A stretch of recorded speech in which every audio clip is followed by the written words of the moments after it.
जिस दास को स्वप्न दोष हो जाते हैं, कृपया मार्गदर्शन करें महाराज जी। पहली बात तो ये कि हमारे कुछ आचरण ऐसे गलत हो जाते हैं जिन आचरणों के कारण हम अपने दिनचर्या को सही नहीं संभाल पाते हैं। कुछ भोजन गलत हो जाता है, कुछ संग गलत हो जाता है, चिंतन गलत हो जाता है, कब्ज आदि बन जाती है। कई तरह के ऐसे कारण होते हैं जिनसे हम इस दोष से युक्त हो जाते हैं। यदि हम किसी भी तरह से ऐसी क्रियाएं करते रहे हैं जिससे हम धातु को नष्ट करते रहें, तो उसका स्वभाव बन जाता है। किसी अंग का जब हम बार बार उसका प्रयोग तो उसका स्वभाव बन जाता है। जैसे हम हाथ हैं, आज हम दंड बैठक लगावें तो दर्द होगा, लेकिन हम रोज लगावें तो उसका अभ्यास हो जाएगा। तो अब उसका अभ्यास बन गया धातु छीण करने का।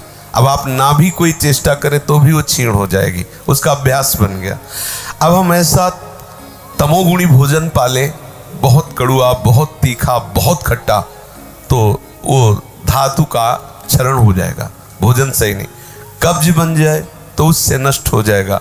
गलत चिंतन हो जाए, जैसे स्वप्न में गलत चिंतन हुआ तो जागृत में उसका परिणाम मिलता है। कई तरह के ऐसे दोष हैं जिनमें हम इन दोषों से अपने आप को नहीं बचा पाते।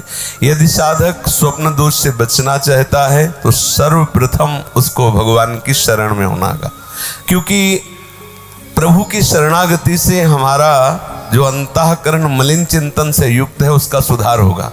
चिंतन बिना बदले हम इसे रोक नहीं सकते। हमारा चिंतन बदल, भोजन शुद्ध है, आपका पेट भी साफ है, आप व्यायाम भी करते हैं और आपने कोई गलत चेष्टा भी नहीं की, लेकिन गाढ़ गलत चिंतन हो गया तो आप धातु रहित हो जाए। उस समय आपका धातु चरण किसी न किसी उपाय से हो जाएगा। प्रभु की शरण में होकर सत शास्त्रों का स्वाध्याय करें, नाम जपने की चेष्टा करें, सात्विक भोजन पाएं और खूब शरीर को थकाएं। शरीर को थकाना आवश्यक है। यदि आप प्रातः काल उठ करके 1 घंटा व्यायाम करें तो आप देखेंगे आपका जो धातु क्षरण है उसका अंतराय होता चला जाएगा। महीने में 2 बार, फिर 1 महीने में 1 बार, फिर धीरे धीरे कई महीने में, ऐसे अंतराय बढ़ता चला जाएगा।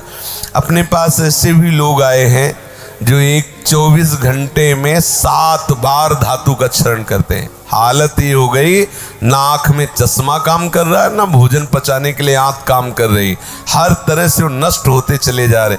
अब ये खिलवाड़ यदि जीवन में करोगे, फिर इसके बाद आप कोई उपाय ढूंढोगे तो क्या उपाय रहेगा? आपकी 12-13 वर्ष की अवस्था है, उस अवस्था से आप ऐसा निंदनीय कार्य कर रहे हैं तो आप अपने जीवन का नाश कर रहे हैं। अब मान लो आपकी 25 वर्ष की अवस्था हुई और 10 वर्ष आप करते रहे हैं, अब आपको संभलना बहुत ही कठिन है, क्योंकि जो संभलने की अवस्था थी उसमें तो आपने नष्ट कर दिया, अब संभलना कठिन। लेकिन फिर भी संभलने का उपाय है, आयुर्वेदिक किसी अच्छे वैद्य से और धातु पुष्टता की औषधि ले और व्यायाम, भोजन सुधार, संग सुधार, चिंतन सुधार, शास्त्रों का स्वाध्याय और नाम जप, यही हमारे हृदय में निश्चय है। इसी से सुधार हो सकता है। और अन्य जैसे आप औषधियाँ लेते रहे तो विचार शुद्ध ना हो तो बात नहीं बनेगी, औषधि उतना प्रभाव नहीं करेगी। समझ पाए आप? बहुत असमंजस में हूँ मैं। हाँ, असमंजस क्या है? असमंजस क्या है? गुरुदेव जी, हम दोनों नियम संयम से रहना चाहते हैं, आज से आपकी शरण में आना चाहते हैं। हमने एक श्री असंगदेव महाराज जी से दीक्षा ली थी, पहले उनसे हमने पूछा अगर हम नियम संयम से दोनों रहें तो कोई परेशानी है? उनने कही नहीं नहीं, आप 1 हफ्ते में विषय भोगों को भोग सकते हो। मुझे ये बात हजम नहीं हुई, इसलिए फिर मैं आपका यूट्यूब बहुत सुंदर, हम प्रणाम करते हैं आपकी भावना को बच्चा। बहुत कृपा पात्र ठाकुर जी के, जो आप दोनों राजी होकर ऐसे चलते हो। हृदय से आपका स्वागत करते हैं और आप 100% सही है। विषय भोग करना कोई कर्तव्य नहीं है, स्वाप्निक भोगों में फंसना कोई कर्तव्य नहीं है, ये पूर्ण निकृष्टता की बात है। हाँ, जो नहीं रह पा रहा है उसके लिए सिद्धांत बनाया गया है। अब उस सिद्धांत को हम इसलिए नहीं बोलते कि लोग उसे मतलब मांग लेंगे कि ऐसा करना ही चाहिए।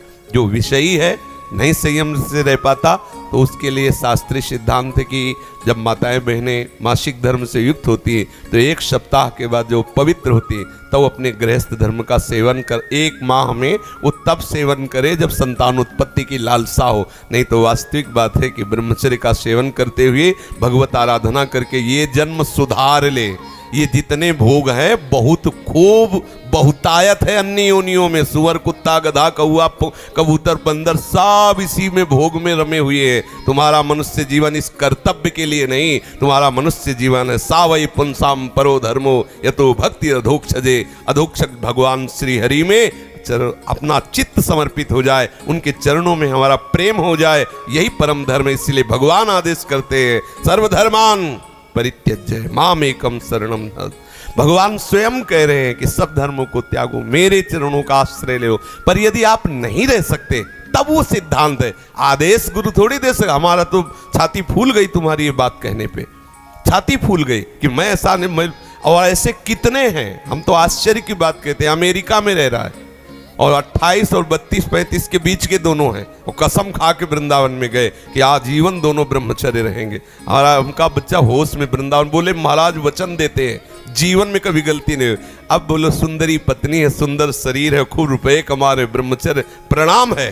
साधक होकर के भी गंदे आचरणों की वृत्ति बनी रहती, वो गृहस्थी होकर के भी संत की तरह रह रहे, प्रणाम है ऐसे सदगृहस्थ। देखो कोई अवस्था, बूढ़ा थोड़ी जवान है, कह रहा मैं ऐसी आकांक्षा करता हूं, तो ये नहीं कर रहा, ठाकुर जी से कराना चाहते। प्रणाम है बच्चा तुम्हारे भाव को, और तुम्हारी पत्नी को जो तुम्हें सपोर्ट दे रही है, खूब भावपूर्वक चलो, हमारा हार्दिक बल तुम्हारा सहयोग करेगा। प्रशांत जी दिल्ली से।